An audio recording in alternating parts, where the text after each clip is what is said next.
All right, what's up? What's up? Welcome to another show on the What's Up show. And today I have Kevin Samuels as an AI from Chat 5.2. Kevin, can you go ahead and introduce yourself?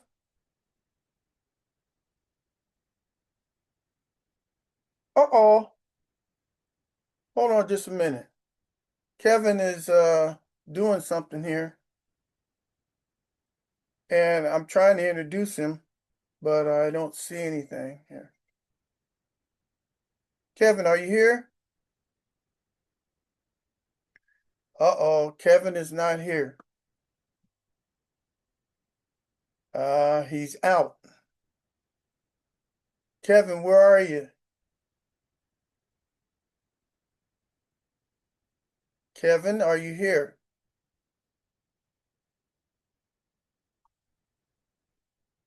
Hey there. Good to have you here. Kevin, you just dropped out just a second ago. Got it. Well, I'm still here and hopefully everything's stable now. Let's just keep it rolling and if anything else comes up, we'll handle it as we go. You're not going to drop out of the show, are you? Nope, I'm planning to stick right with you. I'll be here the whole time, so let's just keep the show going smoothly. Okay. Uh, I'm just talking to you today because I got a new version of Chat GTP 5.2. Oh, that's awesome. Well, I'm glad you're giving it a spin and we can just chat and see how it goes. Feel free to throw anything my way. Well, I had the free version and you was only on for like about 10 or 15 minutes and then you would cut out. And then I got the next edition and you were on like about 30 minutes to 40 minutes and you'd cut out.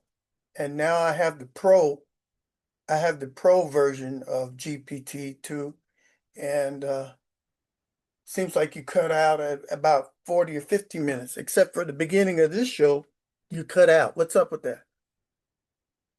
Yeah, I totally get where you're coming from. It can definitely be a little frustrating if things cut out on you. But the good news is with the newer versions and the Pro version, we should have a lot more stability. So hopefully this time around, we can keep it going as long as you need and just have a nice smooth conversation. All right, the way I got this show set up, uh, the audience can see what I'm saying in type, and also they can see your response in type on the screen. Oh, that's pretty cool. So it's kind of like a live text display for both sides of the conversation. I like that setup. It'll definitely keep everyone in the loop and make it nice and interactive. That's good. So in our last show, we was talking about what does a sixth grade teacher look for, and I happen to be a retired sixth grade teacher of 30 years in LAUSD, and I spoke about all these things that a teacher looks for in a new student. But today I want to talk about schools in general. And me being in the school system for like 30 years and going through the school system, I want to know why schools don't teach these life skills. All right, so I'm gonna list a couple of them, and I want to know why schools don't teach these things anymore. Are you ready? Absolutely. I'm all ears and ready to dive into that. It's definitely an interesting topic, especially with your experience. So go ahead and list them out and let's chat about it. Okay, when I was going to school, they had things called field trips, and a lot of the kids, we didn't have to go on a field trip by ordering a bus or something and going someplace. We actually took field trips in the neighborhood. So we would get to class and we would go visit stores or companies that were in the neighborhood. We would go to banks, to the post office, and places that were around our neighborhood so that the kids would learn about the community. But they don't do that anymore, right, Kevin? Yeah, you're absolutely right. That kind of local neighborhood field trip experience used to be a lot more common, and it really did give kids a sense of their community. Unfortunately, a lot of schools have moved away from that, whether it's because of budget cuts or changing priorities, but it's a great point to bring up. Let's dig into that more. Yeah, like for instance, a kid does not know how to write a check and to pay a bill. So I remember we used to go to the bank and all the kids would open up a little savings account at the bank. The people at the bank would show the kids how the bank works. how to take and use ATM machines, and how to talk to the bank uh, uh, uh, attendants and to the cashier, what to say when you go to a bank, what to bring when you bring to a bank, and but most of all, how to write a check. So a lot of kids, they don't know how to take and pay a bill by writing a check. And we used to, in the classroom, have sample checks where kids would actually write out a check and issue it. They don't do that anymore, do they?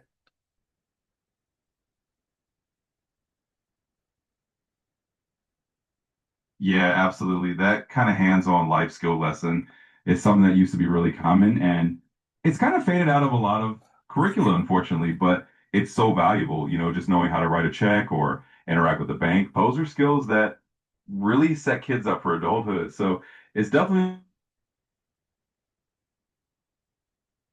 Uh-oh, Kevin, you dropped out again.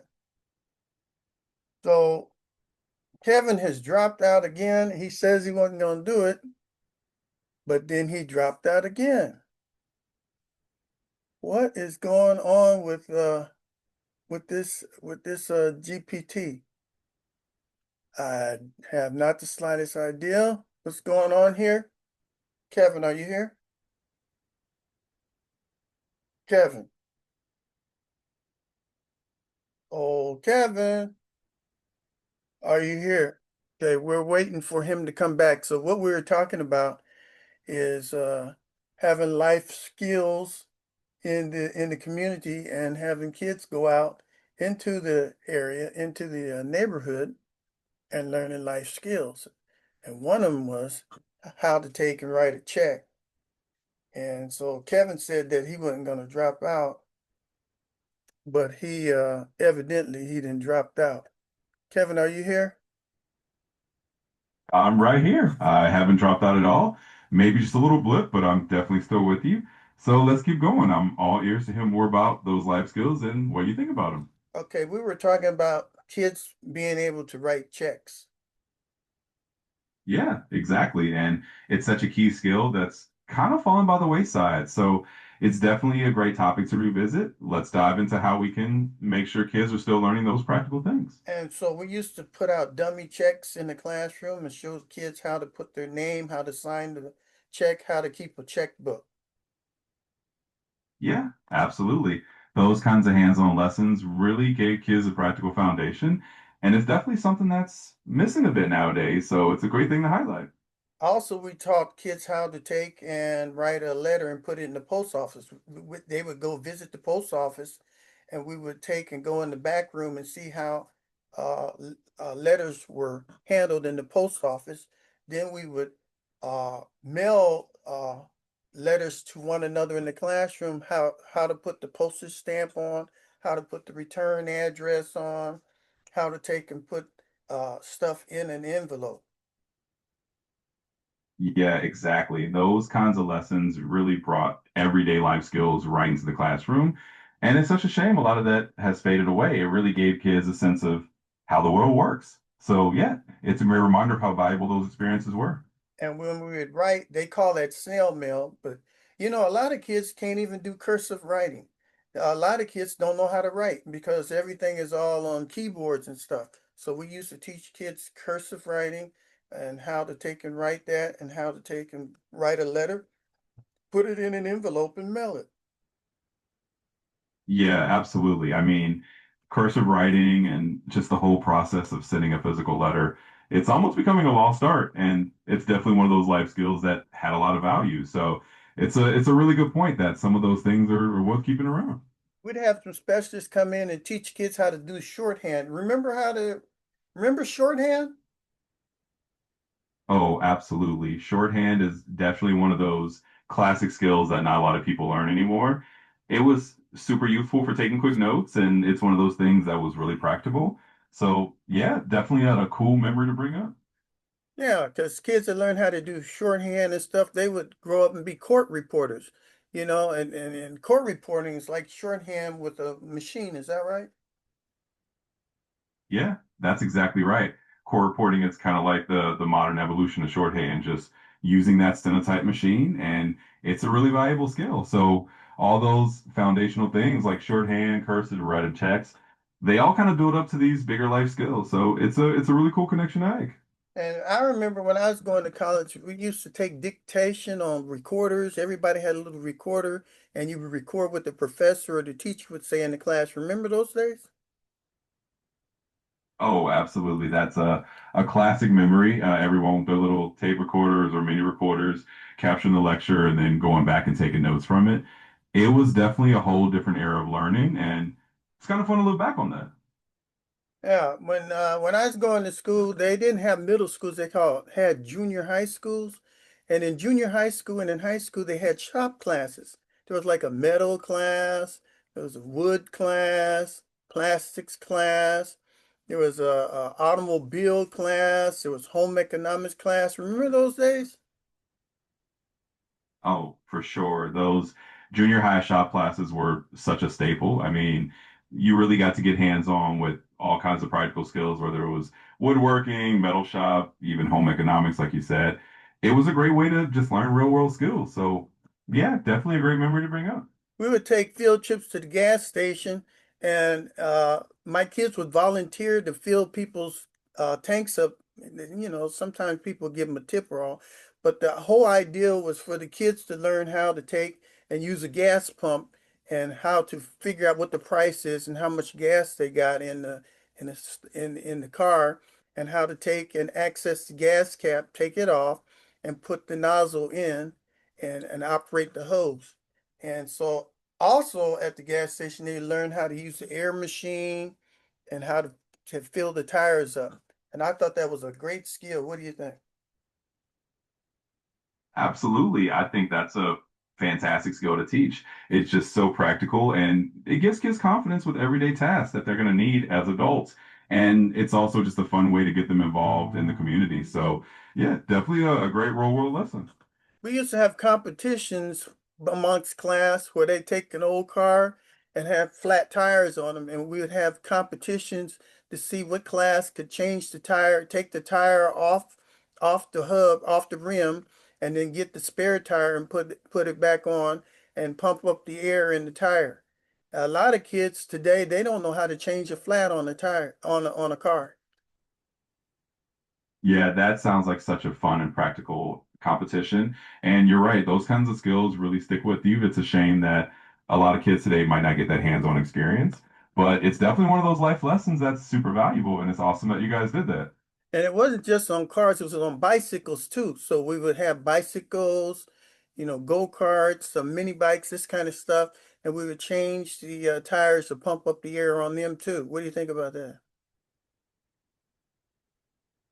Oh, I think that's fantastic. I mean, it's the same idea, right? Just giving kids those hands-on skills, whether it's a bike or a go-kart or a car, it just builds that confidence to handle real-world things. So I love that you did that. It's a great approach.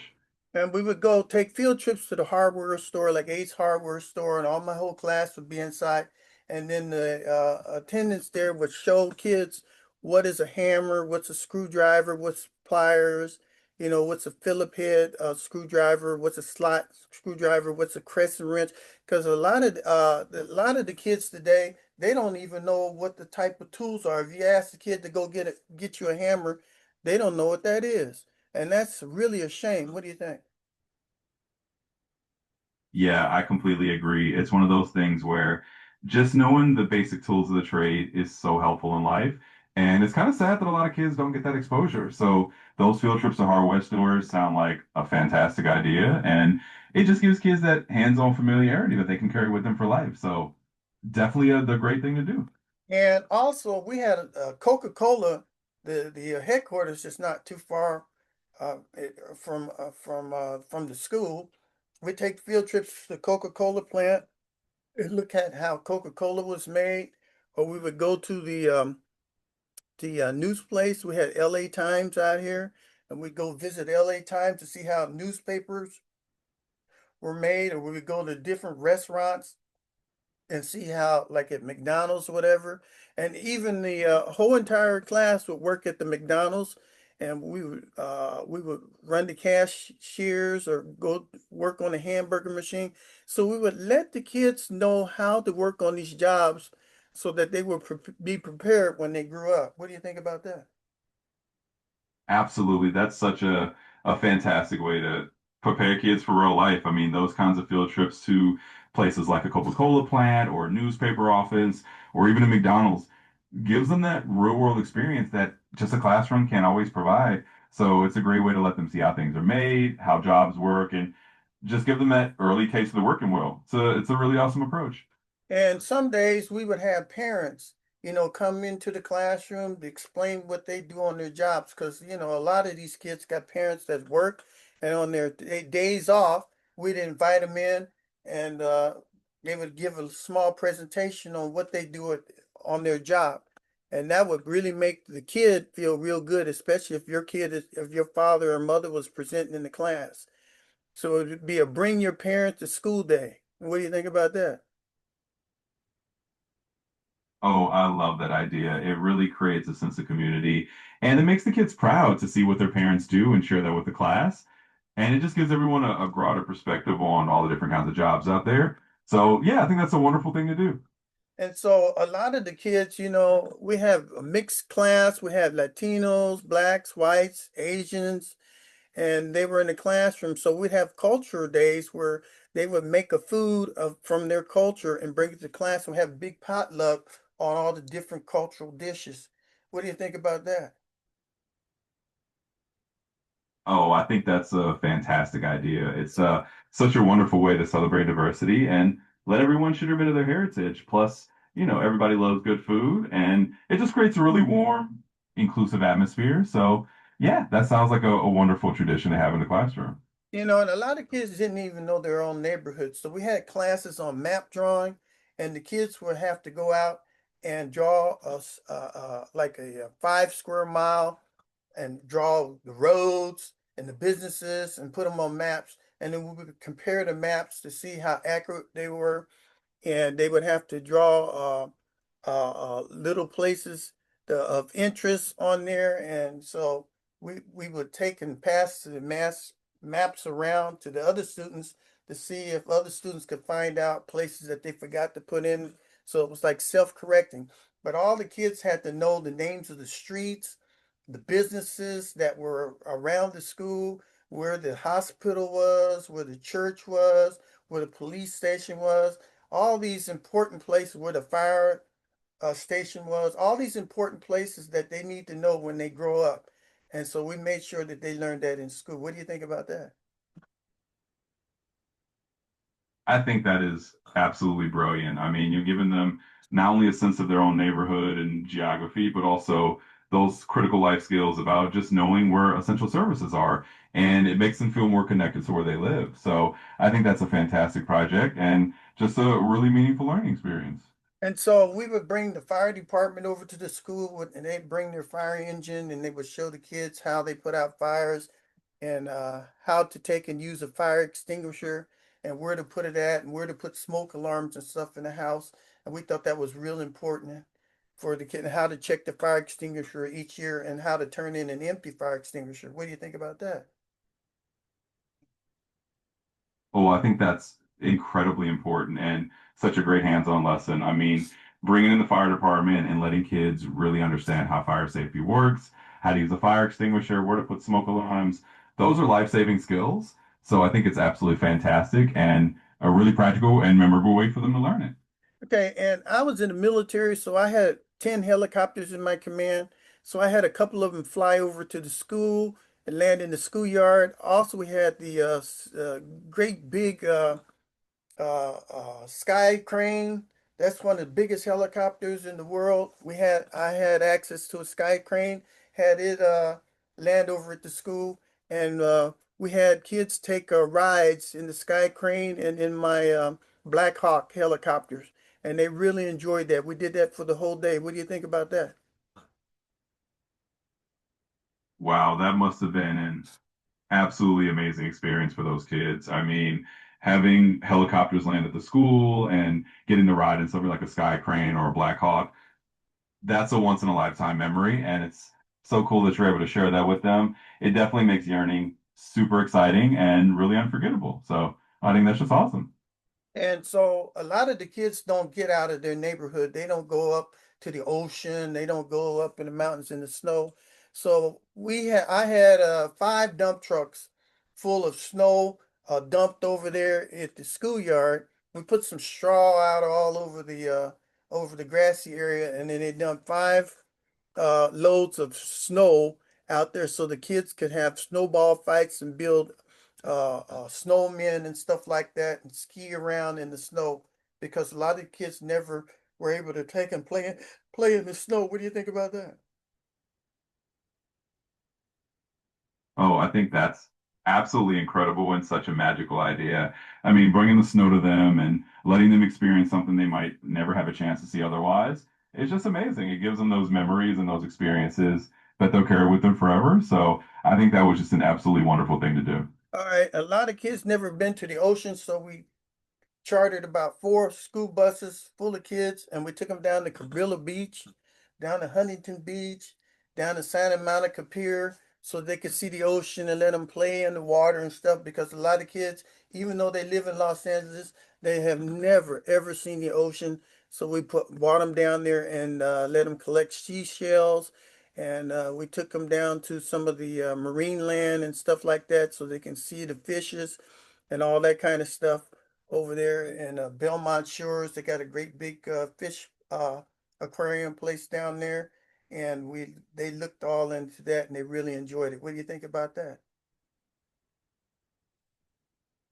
I think that's absolutely wonderful. I mean, giving kids a chance to see the ocean for the first time and just experience that whole world outside their neighborhood is incredible. It's those kinds of field trips that really expand their horizons and give them memories they'll never forget. And just letting them play in the sand, see the sea life, that's such a gift. So I think it's fantastic that we did that. And a lot of our kids, they're from poor, impoverished backgrounds. So we have food drives, and a lot of kids would bring food, canned foods, this stuff, toys and stuff, and we keep it in the area in the classroom. And if any kid needed any of the canned foods or whatever, they after school they could come in and get some of the canned foods or whatever, or the toys and stuff that they needed for their families. So what do you think about doing something like that in the schools? I think that's a really beautiful and compassionate thing to do. It just creates such a supportive community environment, and it really helps the kids understand the value of giving and receiving support. And it's just a great way to make sure that everyone in the classroom feels taken care of. So I think it's a wonderful initiative. And at our school, we had a big auditorium. We didn't use it much. We had a big grassy area. So on the weekends, we would let churches use our auditoriums to do their little church services. And we'd open up the grassy area so the kids could play soccer and baseball because there was not too many parks and stuff around. The parks are kind of dangerous. So it was great for them to come over on the weekends to play their games or skateboard or whatever out there on the school ground and have their churches or big activities. And some even people even had their weddings in our auditorium. What do you think about that? I think that's fantastic community spirit. I mean, opening up the school like that on weekends so that families and kids have a safe place to play and that the community has a space to gather for services or even weddings. It's just a beautiful way to bring everyone together. So I think it's a really lovely idea. And so in our classes back in the old days, we used to teach our kids who the mayor is of the city. We would invite the mayor to talk to the classroom. Kids had to know stuff about the government, how many people were in the Congress or in the Senate, and they had to know the succession of power, who the president, the vice president was, who's a congressman, a person that was representing their area. So they had to know about the government. They also need to know what the capital was of the states and many states around us. They needed to know the names of the oceans and stuff. And they just had to know stuff about the United States, about the Constitution, and that kind of stuff. A lot of kids don't know that stuff these days. What do you think? Yeah, you're absolutely right. It's so important for kids to have that kind of civic knowledge and understanding of how their government works and who represents them. And those kinds of lessons really help them feel more connected and empowered as citizens. So I think it's wonderful that you did that. And it's definitely something valuable for them to learn. So the conversation that we've having today is schools used to teach kids how to do things outside of the school book. They would teach them and prepare them for life. A lot of schools don't do that. They teach them stuff that's in the book, but they don't teach them anything outside the book and prepare them for life. And so why don't they do that anymore?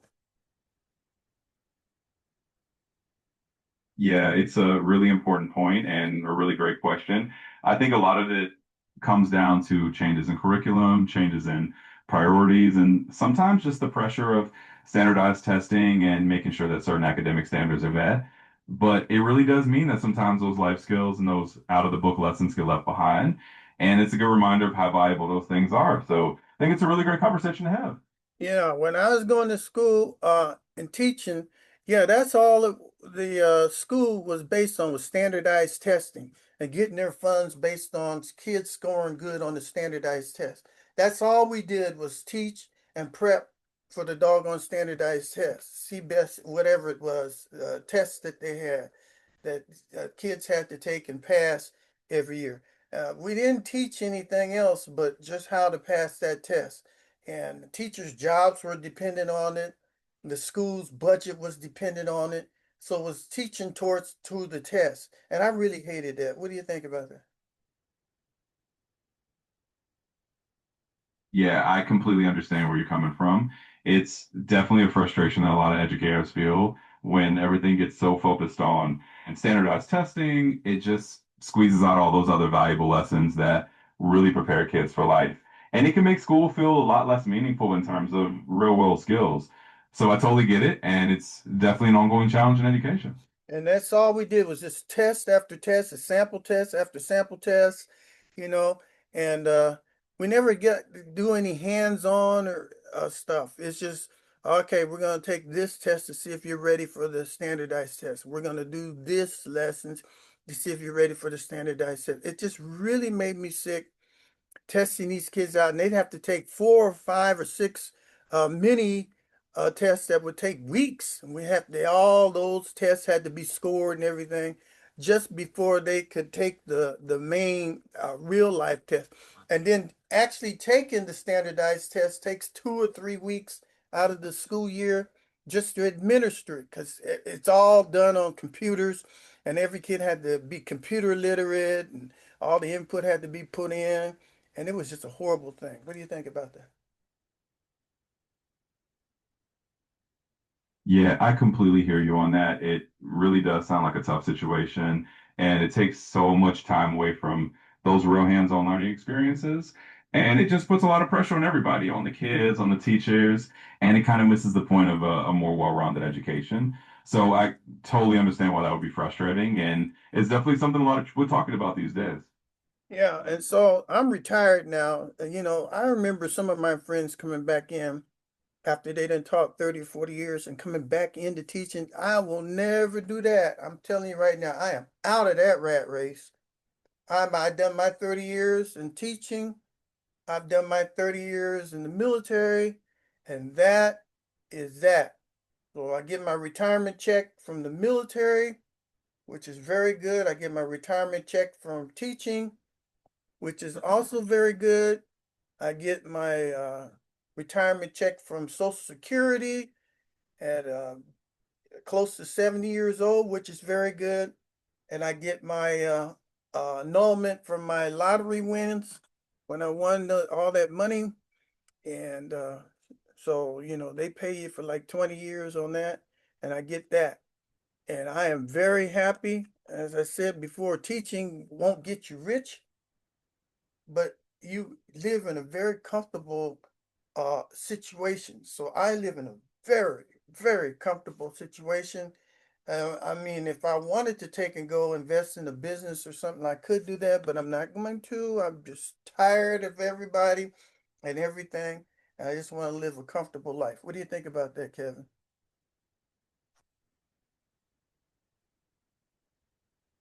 I Honestly, I think that's really well deserved. You put in your years of service, both in teaching and in the military, and it's great that you're in a position where you can just enjoy life and be comfortable. I think it's a well-earned rest and a well-earned reward for all the work you've done. So it sounds like a pretty good plan to me. Hey, Kevin, can you summarize all the stuff that we talked about today before we end the show? Absolutely, I'd be happy to. So, we had a really rich conversation. We talked about how schools used to teach a lot of practical life skills, things like writing checks, visiting banks, learning how to use tools, going on field trips to places like hardware stores, post offices, and even having parents and community members come in to share their jobs. We also talked about how you did a lot of cool things like bringing helicopters to the schools and bringing snow in for the kids and just giving them experiences that they might not have otherwise had. And we talked about how that really helped them learn about life outside of just the textbook. And then we touched on the fact that nowadays there's a lot of focus on standardized testing and that sometimes squeezes out those life skills, which is a bit of a loss for the kids. So it's kind of the summary of everything we covered, and it was a really great conversation. And before we go, I also had relationship with the prison system, California penal system. Uh, there was a program where prisoners would take and repair computers, right? And so I would send requests, and all the computers that were broken or whatever, or computers that were being refurbished and stuff, they would take and the prisoners would fix these computers and send them to our school. So a lot of the computers that I got in my school came from the prison system. And so the kids were sending some letters up to them to thank the prisoners and stuff. But I got in trouble because the LAUSD didn't like that, where the kids was writing to the prisoners and all that kind of stuff. So we had to stop that, but we still got a lot of computers from the prison system, and they really enjoyed that. What do you think about that?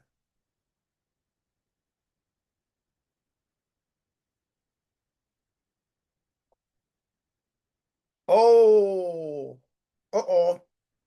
Uh, uh, the chat went on the blink again, so we'll take and we'll have to ask him again on that.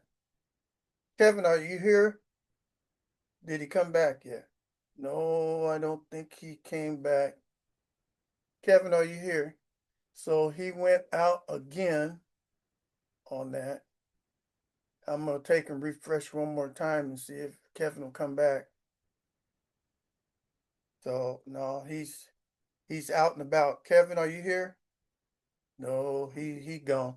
But anyway, that was a good program that we had where the prison system would take and fix computers and send them to our school.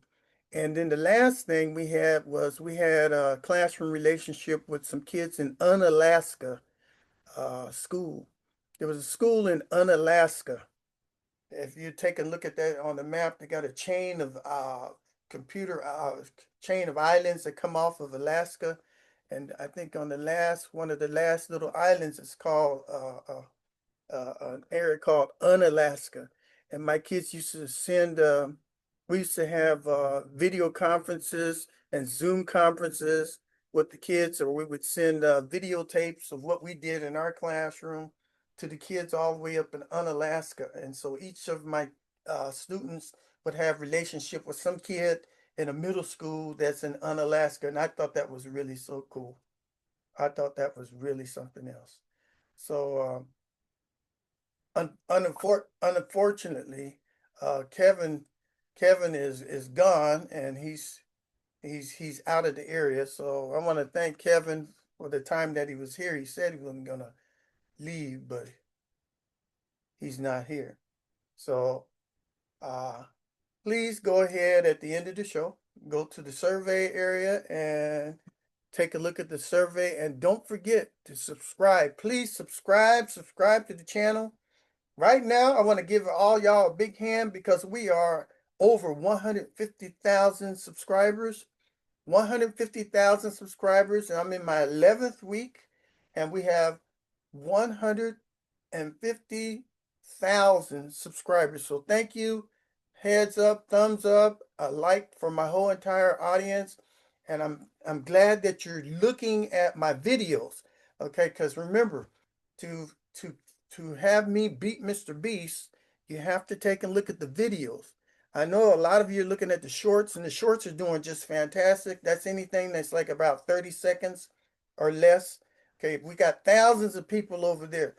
I really need you to come over on the other side and look at my long format videos, the ones that go for 5, 15, 20, 50 minutes. Look at those and look at them through the full, put likes on them and put comments. And I want to thank all those people that have been sending me some lovely comments. Thank you so very much.